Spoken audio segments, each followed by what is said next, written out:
출애굽기 21장. 내가 백성 앞에서 공포하여야 할 법규는 다음과 같다. 너희가 히브리 종을 사면 그는 6해 동안 종살이를 해야 하고 7해가 되면 아무런 몸값을 내지 않고서도 자유의 몸이 된다. 그가 혼자 종이 되어 들어왔으면 혼자 나가고 아내를 데리고 종으로 들어왔으면 아내를 데리고 나간다. 그러나 그의 주인이 그에겐 아내를 주어서 그 아내가 아들이나 딸을 낳았으면 그 아내와 아이들은 주인의 것이므로 그는 혼자 나간다. 그러나 그 종이 나는 나의 주인과 나의 처자를 사랑하므로 혼자 자유를 얻어 나가지 않겠다 하고 선언하면 주인은 그를 하나님 앞으로 데리고 가서 그의 귀를 문이나 문설주에 대고 송곳으로 뚫는다. 그러면 그는 영원히 주인의 종이 된다. 남의 딸을 종으로 샀을 경우에는 남종을 내보내듯이 그렇게 내보내지는 못한다. 주인이 아내로 삼으려고 그 여자를 샀으나 그 여자가 마음에 들지 않으면 그는 그 여자에게 몸값을 얹어서 그 여자의 아버지에게 되돌려 보내야 한다. 그가 그 여자를 속인 것이므로 그 여자를 외국 사람에게 팔아서는 안 된다. 그가 그 여종을 자기의 아들에게 주려고 샀으면 그는 그 여자를 딸처럼 대접하여야 한다. 한 남자가 아내를 두고 또 다른 아내를 맞아들였을 때 그는 그의 첫 아내에게 먹을 것과 입을 것을 줄여서 주거나 그 아내와 부부관계를 끊어서는 안 된다. 그가 그의 첫 여자에게 이 3가지 의무를 다하지 않으려거든 그 여자를 자유롭게 풀어주고 아무런 몸값도 받지 않아야 한다. 사람을 때려서 죽인 자는 반드시 사형에 처하여야 한다. 그가 일부러 죽인 것이 아니라 실수로 죽였으면 내가 너희에게 정하여 주는 곳으로 피신할 수 있다. 그러나 홧김에 일부러 이웃을 죽인 자는 나의 제단으로 피하여 오더라도 끌어내서 죽여야 한다. 자기 부모를 때린 자는 반드시 사형에 처하여야 한다. 사람을 유괴한 자는 그 사람을 팔았든지 자기가 데리고 있든지 반드시 사형에 처하여야 한다.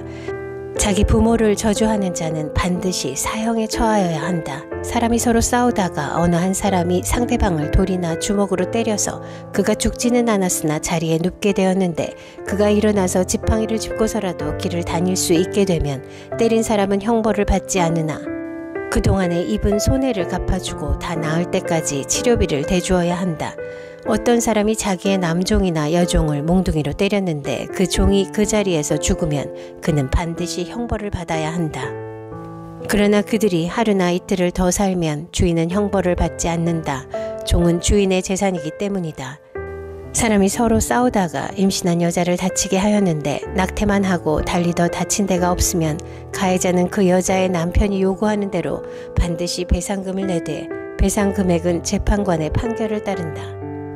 그러나 그 여자가 다쳤으면 가해자에게는 목숨은 목숨으로, 눈은 눈으로, 이는 이로, 손은 손으로, 발은 발로, 화상은 화상으로, 상처는 상처로, 멍은 멍으로 갚아야 한다.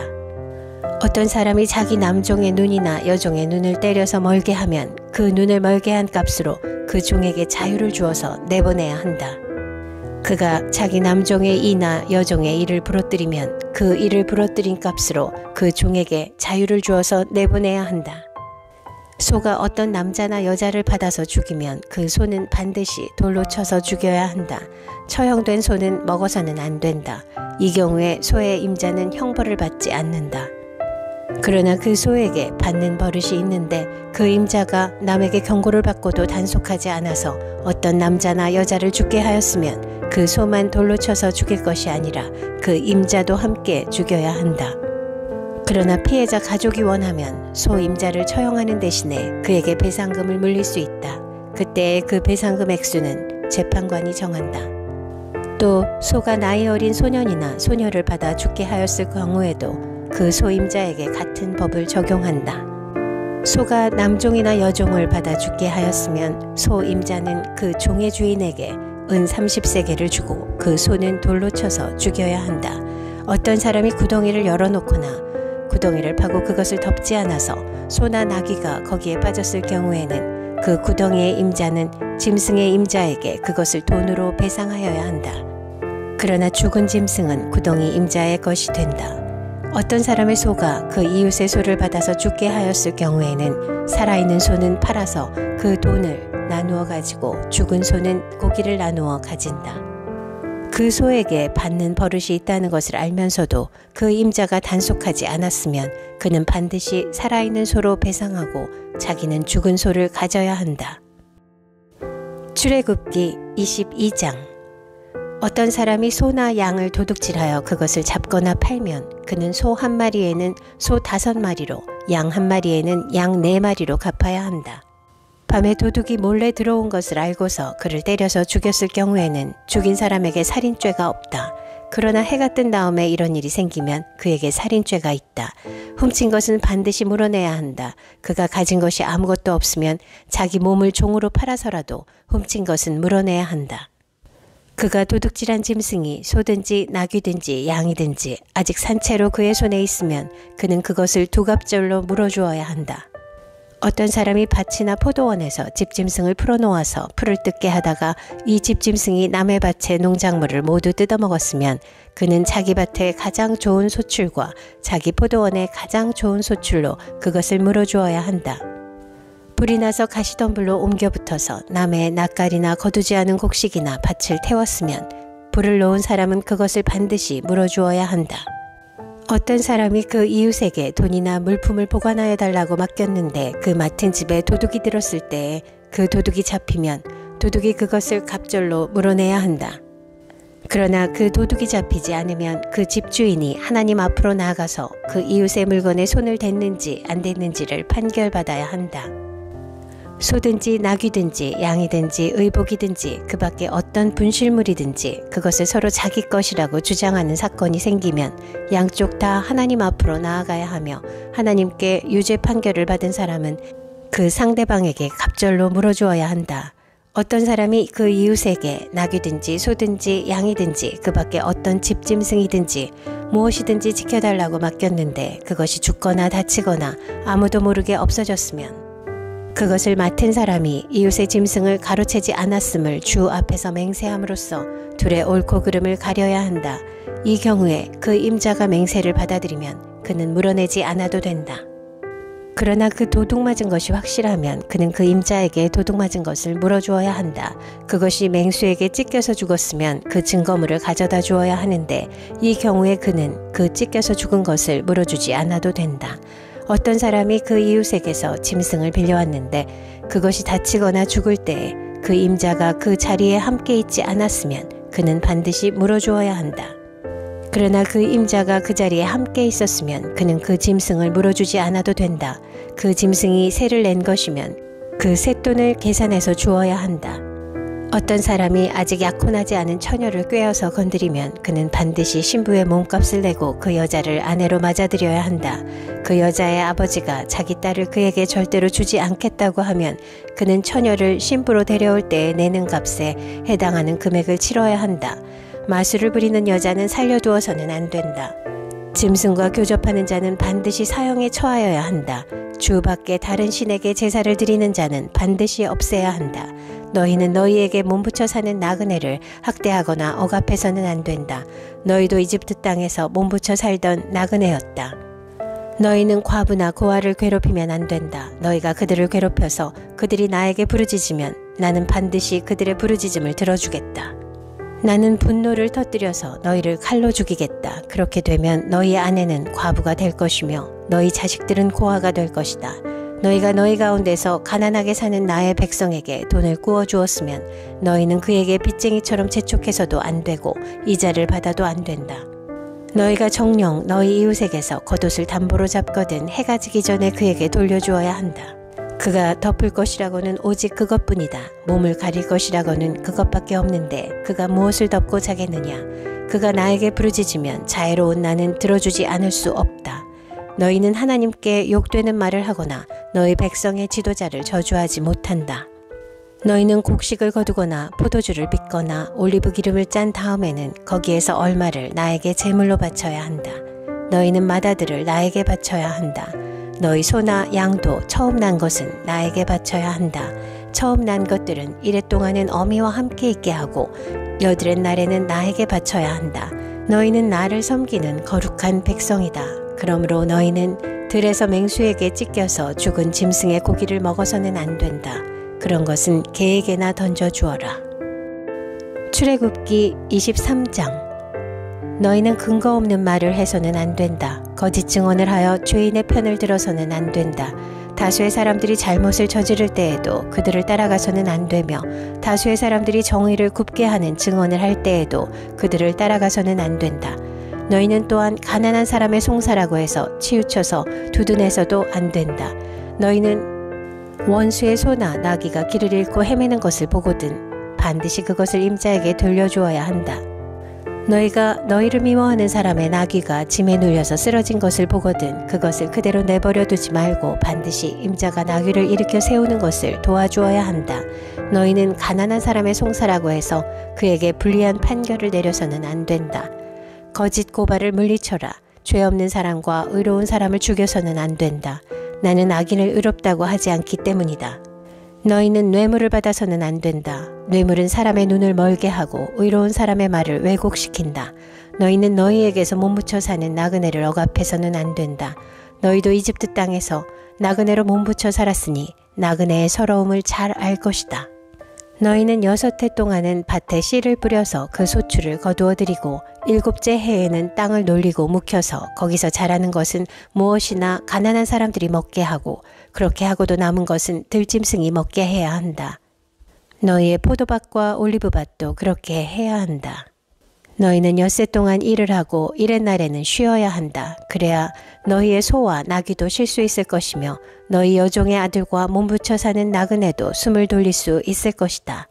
너희는 내가 너희에게 말한 모든 것을 지켜야 한다. 그리고 너희는 다른 신들의 이름을 기억해서는 안 되며 입 밖에 내서도 안 된다.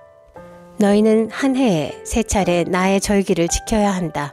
너희는 무교절을 지켜야 한다. 내가 너희에게 명한 대로 아비벌에 정해진 때에 1해 동안 누룩을 넣지 않은 빵을 먹어야 한다. 너희가 그때 이집트에서 나왔기 때문이다. 너희는 빈손으로 내 앞에 나와서는 안 된다. 너희는 너희가 애써서 밭에 씨를 뿌려서 거둔 곡식의 첫 열매로 맥추절을 지켜야 한다. 또한 너희는 밭에서 애써 가꾼 것을 거두어들이는 한 해의 끝 무렵에 수장절을 지켜야 한다. 너희 가운데 남자들은 모두 한 해에 3번 주 하나님 앞에 나와야 한다. 너희는 나에게 바치는 희생 제물의 피를 누룩 넣은 빵과 함께 바쳐서는 안 된다. 그리고 절기 때에 나에게 바친 기름을 다음 날 아침까지 남겨두어서도 안 된다. 너희는 너희 땅에서 난 첫 열매 가운데서 제일 좋은 것을 주 너희 하나님의 집으로 가져와야 한다. 너희는 새끼 염소를 그 어미의 저주로 삼아서는 안 된다. 이제 내가 너희 앞에 한 천사를 보내어 길에서 너희를 지켜주며 내가 예비하여 둔 곳으로 너희를 데려가겠다. 너희는 삼가 그 말에 순종하며 그를 거역하지 말아라. 나의 이름이 그와 함께 있으므로 그가 너희의 반역을 용서하지 않을 것이다. 너희가 그의 말에 절대 순종하여 내가 명하는 모든 것을 따르면 내가 너희의 원수를 나의 원수로 여기고 너희의 대적을 나의 대적으로 여기겠다. 나의 천사가 너희 앞에서 너희를 아모리 사람과 헷 사람과 브리스 사람과 가나안 사람과 히윗 사람과 여부스 사람이 있는 곳으로 인도할 것이다. 내가 그들을 전멸시키겠다. 너희는 그들의 신들에게 엎드려서 절을 하여 섬기지 말 것이며 그들의 종교적인 관습을 본받지 말아라. 신상들을 다 부수고 그들이 신성하게 여기던 돌기둥들을 깨뜨려 버려라. 너희는 주 너희 하나님 나만을 섬겨야 한다. 그러면 내가 너희에게 복을 내려 빵과 물을 주겠고 너희 가운데서 질병을 없애겠다. 너희 땅에 낙태하거나 임신하지 못하는 여자가 없을 것이며 내가 너희를 너희 수명대로 다 살게 하겠다. 내가 나의 위엄을 너희보다 앞에 보내어 너희가 만날 모든 백성을 혼란에 빠뜨리고 너희 모든 원수가 돌아서서 달아나게 하겠다. 내가 말벌을 너희보다 앞질러 보내어 히윗 사람과 가나안 사람과 헷 사람을 너희 앞에서 쫓아내겠다. 그러나 나는 땅이 황폐하여지고 들짐승이 많아질까 염려되므로 한 해 안에 그들을 너희 앞에서 다 쫓아내지는 않겠다. 나는 너희가 번성하여 그 땅을 너희의 소유로 차지할 때까지 그들을 너희 앞에서 조금씩 쫓아내겠다. 내가 너희 땅 경계를 홍해에서 블레셋 바다까지 광야에서 유프라테스 강까지로 정하고 그 땅에 사는 사람들을 너희 손에 넘겨줄 터이니 너희가 그들을 쫓아내어라. 너희는 그들과 언약을 맺지 말아라. 그들의 신들과도 언약을 맺지 말아라. 너희는 그들을 너희 땅에서 살지 못하게 하여라. 그렇게 하지 않으면 그들이 너희를 유혹하여 나에게 죄를 짓게 할까 염려가 된다. 너희가 그들의 신들을 섬기면 그것이 너희를 잡는 덫이 될 것이다. 출애굽기 24장. 주님께서 모세에게 말씀하셨다. 너는 아론과 나답과 아비후와 이스라엘의 장로 70명과 함께 나 주에게로 올라와 멀찍이 엎드려서 나를 경배하여라. 모세 너 혼자서만 나 주에게로 가까이 나아오고 그들이 나에게 가까이 와서는 안 된다. 백성은 너와 함께 올라오지 않게 하여라. 모세가 내려와서 백성에게 주님의 말씀과 법규를 모두 전하니 온 백성이 한 목소리로 주님께서 명하신 모든 말씀을 지키겠다고 대답하였다. 모세는 주님의 모든 말씀을 기록하고 아침 일찍 일어나서 산기슭에 제단을 쌓고 이스라엘의 12지파를 따라 기둥 12개를 세웠다. 그는 이스라엘 자손들 가운데서 젊은이들을 보내어 숫송아지들을 잡아 주님께 번제를 올리게 하고 화목제물을 드리게 하였다. 모세는 그 피의 절반은 그릇에 담아놓고 나머지 절반은 제단에 뿌렸다. 그리고 그가 언약의 책을 들고 백성에게 낭독하니 그들은 주님께서 명하신 모든 말씀을 받들어 지키겠다고 말하였다. 모세는 피를 가져다가 백성에게 뿌리며 말하였다. 보십시오. 이것은 주님께서 이 모든 말씀을 따라 당신들에게 세우신 언약의 피입니다. 모세는 아론과 나답과 아비후와 이스라엘의 장로 70명과 함께 올라갔다. 거기에서 그들이 이스라엘의 하나님을 보니 그 발 아래에는 청옥을 깔아놓은 것 같으며 그 말기가 하늘과 꼭 같았다. 주님께서는 이스라엘의 지도자들을 손으로 치지 않으셨으므로 그들이 하나님을 뵈며 먹고 마셨다. 주님께서 모세에게 말씀하셨다. 너는 내가 있는 산으로 올라와서 여기에서 기다려라. 그러면 내가 백성을 가르치려고 몸소 돌판에 기록한 율법과 계명을 너에게 주겠다. 모세가 일어나서 자기의 부관 여호수아와 함께 하나님의 산으로 올라갔다. 올라가기에 앞서 모세는 장로들에게 일러두었다. 우리가 여러분에게 돌아올 때까지 여기에서 우리를 기다리고 있으십시오. 아론과 훌이 여러분과 함께 있을 것이니 문제가 있는 사람은 누구든지 그들에게로 가게 하십시오. 모세가 산으로 오르니 구름이 산을 덮었다. 주님의 영광이 시내산 위에 머무르고 엿새 동안 구름이 산을 뒤덮었다. 이튿날 주님께서 구름 가운데서 모세를 부르셨다. 이스라엘 자손의 눈에는 주님의 영광이 마치 산 꼭대기에서 타오르는 불처럼 보였다. 모세는 구름 가운데를 지나 산 위로 올라가서 밤낮 40일을 그 산에 머물렀다.